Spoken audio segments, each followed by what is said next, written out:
مطلب یہ ہے کہ آستین والا کرتا پہنتے تھے اور اس کے لیے یہ بٹن نہیں ہوتے تھے جو اس وقت اس مجلس میں بیٹھے ہوئے ہر شخص نے لگائے ہوئے ہیں. وہ تو کیکر کا ایک کانٹا ہوتا تھا جس کو اوپر لگا کے اس کو بند کر لیتے تھے.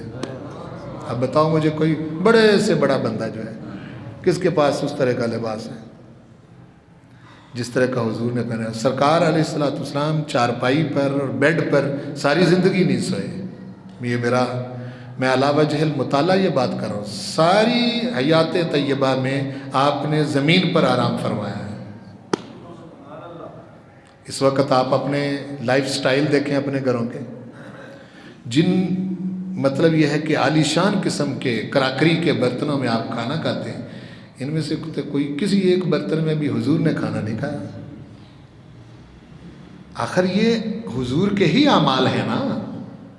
کیوں بھائی بولو نا بھائی رسول کریم صلی اللہ علیہ وسلم کے اعمال ہیں. آپ کے پیچھے آپ نے چلنا ہے. سنت آپ کو وہاں سے سمجھ آئے گی. صرف جا کے آپ کا نزلہ گرتا ہے تو میلاد پر گرتا ہے. باقی ہر چیز آپ خود بدعت کے طور پر اپنا چکے ہیں. اور اگر آپ کو اتنی پریشانی ہے کہ نہیں جی وہی چیز ہونی چاہیے, تو آپ اپنے chief of army staff Bajwa صاحب کو خط لکھیں کہ وہ بدر والے ٹوٹے ہوئے تیر لے کے آئے. یہ تم نے کہاں سے میزائل بنا لیے؟ یہ تو نئے دور کی چیز ہے. ٹینکوں کی تو اجازت ہی نہیں ہے. پھر آپ کو پتہ چلے گا کہ انڈیا کے ساتھ مقابلہ ہم کر بھی سکتے ہیں یا نہیں کر سکتے. سمجھ آ رہی ہے نا میری بات کی؟ ایک یہ کیا ہے دورنگی, کبھی کسی جگہ آپ بدعت کرتے بھی جائیں اور آپ بدعتی نہیں. میری بات کو سمجھے, یعنی کم از کم دورنگی تو نہ کرو بھائی. کسی جگہ آپ بدعت کے اندر ڈوبے ہوئے ہیں, ہر چیز آپ کی بدعت بن چکی ہے. میرا ایک شاگرد تھا تو اس کے پاس کوئی بندہ الجھ گیا, وہ بڑا علامہ تھا. تو وہ مجھے کہنے لگا کہ جی وہ مجھے بڑا تنگ کرتا ہے. میں نے کہا چلو اس کو کبھی میرے پاس لے کے آنا. تو وہ آیا تو وہ 125 پہ آیا ہے, ہونڈا پہ سوار ہو کے آیا. اینک اس نے بڑی اچھی لگائی ہوئی, ٹوپی جو ہے وہ جس طرح کی یہ سامنے صاحب بیٹھے ہوئے ہیں پھول بوٹوں والی اس طرح کی پہنی ہوئی, اور سارا کچھ. میں نے کہا کہ بھئی حضرت کو چائے پیش کرو. اچھے سے کپوں میں چائے پیش کی, بسکٹ اچھے سے اس کے سامنے رکھے ہیں جی, نمکین بھی میٹھے بھی ہر طرح کے, اور ٹیبل میں رکھے. تو کہنے لگا کہ جی آپ سے ہمیں اور کوئی مسئلہ نہیں ہے, آپ بدعتی لوگ ہیں جی. میں نے کہا آپ کو ہم میں کیا بدعت نظر آئی ہے؟ کہتے ہیں کہ جی آپ دیکھیں آپ میلاد مناتے ہیں, یہ بدعت ہے. میں نے کہا 125 تو بدعت نہیں نا جی. میں جو اینک لگائی ہوئی ہے یہ تو بدعت نہیں نا. اچھا پھر میں نے کہا یہ جو ٹوپی آپ نے پہنی ہوئی ہے پھول بٹھوں والی یہ تو بدعت نہیں ہے. جس کپ میں میں نے چائے پیش کی آپ نے پی لی ہے جی, خود چائے آپ بدعت پی گئے اور پھر بھی بدعتی نہیں.